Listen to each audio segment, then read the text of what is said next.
Start. दहेज शब्द अरबी भाषा के जहेज शब्द का हिंदी रूपांतरण है, जिसका अर्थ होता है भेंट या सौगात।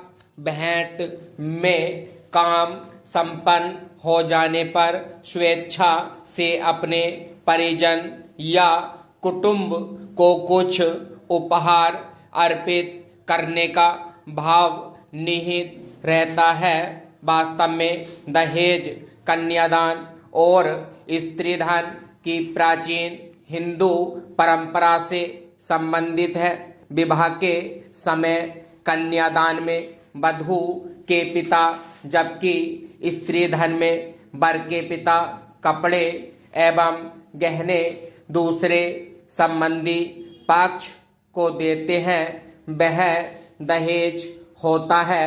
सांसारिक हिंदू विवाह प्रणाली के अनुसार विवाह हमेशा के लिए संपन्न होता है, जिसे स्त्री पुरुष के जीवित रहते भंग नहीं किया जा सकता। अर्थात हिंदू समाज में विवाह एक संस्कार है जो मृत्यु के साथ ही समाप्त हो सकता है, जबकि अन्य समाजों में विवाह एक समझौता है, इसलिए वहाँ इसे भंग करने का भी प्रावधान है। प्राचीन भारतीय हिंदू समाज में दहेज की प्रथा का स्वरूप स्वेच्छावादी था। कन्या के पिता तथा उसके पक्ष के सदस्य स्वेच्छा एवं प्रसन्नता से अपनी पुत्री को जो पत्रम पुष्पम फलम तोयम प्रदान करते थे, उसमें बाध्यता नहीं थी, वह सामर्थ्य के अनुसार दिया गया दान था।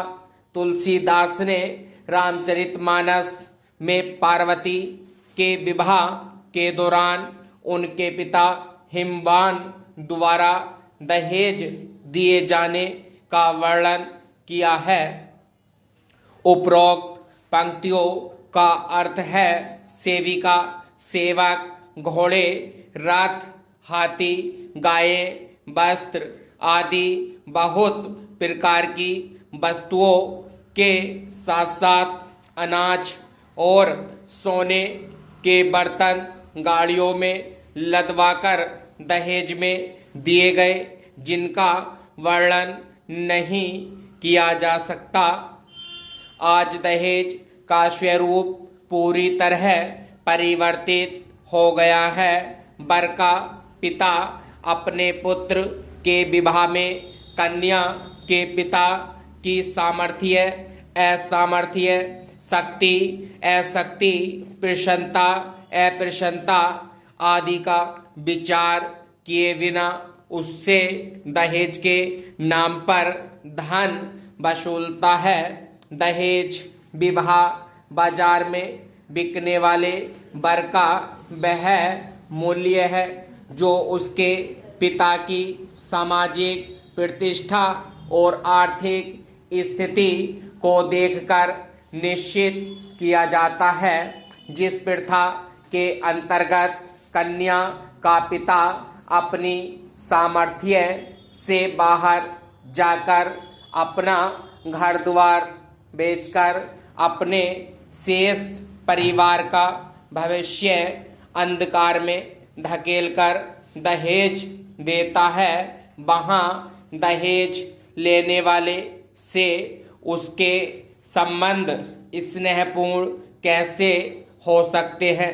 मनुस्मृति में वर पक्ष द्वारा कन्या पक्ष वालों से दहेज लगा राक्षस विवाह के अंतर्गत रखा गया है, जिसका वर्णन मनु ने इस प्रकार किया है। इस प्रकार यहाँ कन्या पक्ष द्वारा वर पक्ष को धन आदि दिया जाना दानव धर्म बताया गया है। स्टॉप।